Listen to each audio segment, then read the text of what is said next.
During their War Games bout at WWE Survivor Series, Roman Reigns asked Solo Sikoa to do something.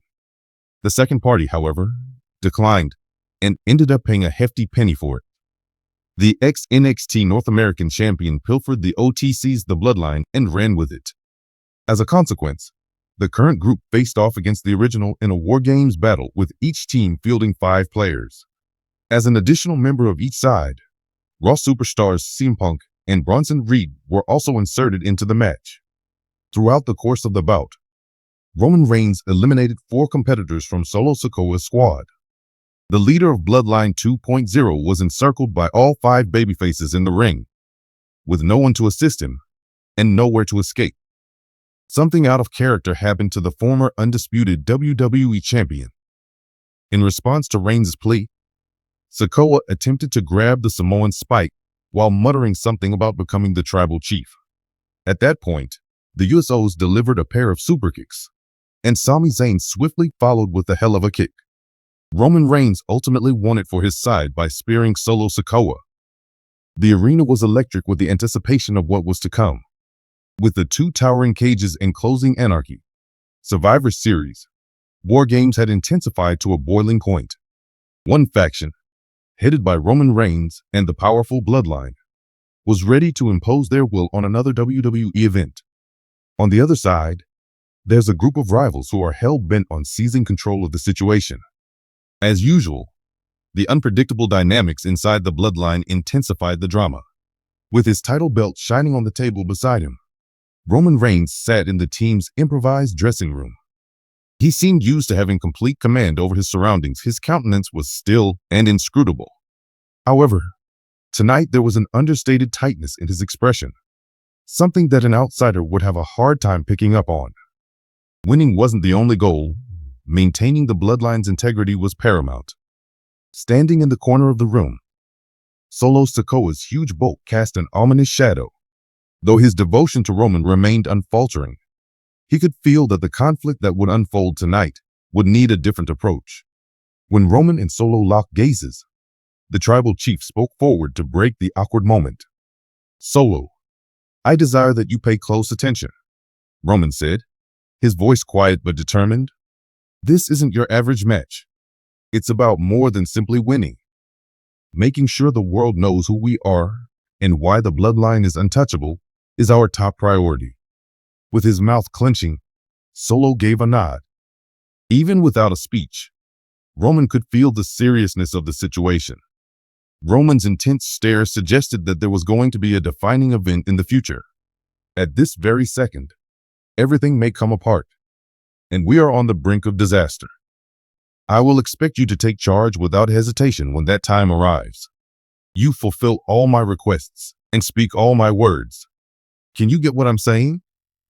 Solo didn't waste any time responding. "No problem, Use. Do what you want." Roman cocked his head slightly, his piercing gaze easing ever so slightly. "Very well. Since tonight, we will bring to light the reason the Bloodline is in charge of this enterprise." As usual, the battle started with the usual mayhem. Bodies flying, steel ringing, and the audience going wild with roars. Everyone on the Bloodline team gave it their hardest, but the opponent's intent to find weaknesses in the team's defenses was obvious from the start. Jimmy and JUSO were unable to keep up with the onslaught of blows delivered by Seth Rollins, Kevin Owens, and others as they attempted to accelerate the tempo of the match. With the poise of a chess grandmaster, Roman waited outside the cage, waiting for his move. With an expressionless face and an unintelligible posture, Solo stood by his side. Roman whispered the word patience more to himself than to everyone else. Not content with only observing the fight, he dove into studying it, timing when to unleash himself and Solo. The moment arrived for Roman and Solo to join the battle, and the audience went into a frenzy. The entrance of the tribal chief immediately changed the tide of the conflict. Things started to change as Roman unleashed his deadly spears, and Solo unleashed his raw might. As a result of being unable to repel the assault, the challengers were put in a defensive position. However, the time came, just as Roman had said. Amidst all the mayhem, Seth Rollins and Kevin Owens singled out Roman, who was then brutally attacked with a mix of super kicks and finishes, leaving the tribal chief temporarily defenseless. The remainder of the bloodline looked preoccupied to rush to his rescue, and the challengers seemed poised to ultimately depose the head of the table. Dazed yet alert, Roman glanced up and met Solo's gaze. At last, the time he had forewarned him about had arrived. Just me. The noise of the stadium was drowned out by Roman's yell. Expel him. Right now. That was Solo's first move. By Roman's meaning, he was fully aware. Standing above Roman, ready to deliver the killer blow, was Kevin Owens, the ever-present thorn in the side of the bloodline.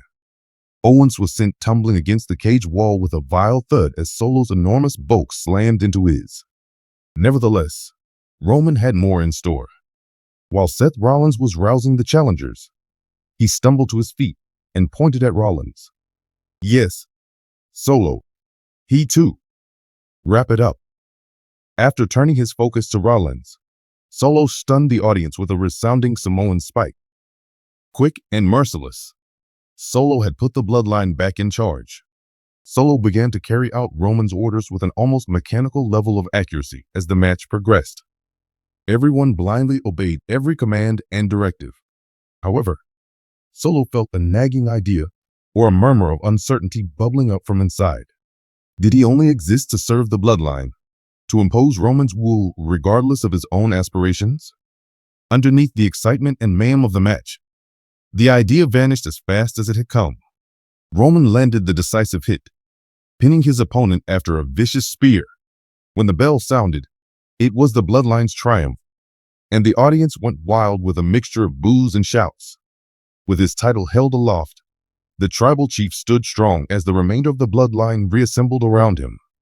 His face betrayed him as Solo remained on the fringes of the revelry. Upon seeing him, Roman walked up to put a hand on his shoulder. You were instrumental in fulfilling my expectations for tonight, Roman said, his voice betraying his unfulfilled praise. That's the point of your presence, Solo. Your place in the bloodline is due to that very reason. You are aware of the requirements. Although he nodded, Solo's thoughts were elsewhere. His admiration from Roman was heartening, but the match had sparked a new ambition in his to show that he was more than just an asset to Roman's team. While the bloodline reveled in their deserved triumph, Solo sought solace in a secluded area of the stage to gather his thoughts. Roman sensed his cousin's discomfort and went up to him. Thoughts about something? Roman inquired, his tone leaning more toward curiosity than accusation. Solo thought for a moment before answering. The bloodline is important to me, and I want to do what's right for them, for everyone here. Despite a change in expression, Roman's remarks were nonetheless cautionary. Solo, you are. However, always keep in mind that I am the one who brought you into our family.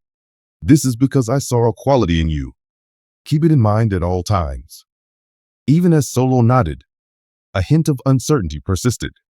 In the War Games competition, he had faithfully adhered to Roman's instructions, but a nagging sensation that something more was waiting for him. He would wait patiently for the day when he could finally emerge from Roman's shadow while acting out his role for the time being.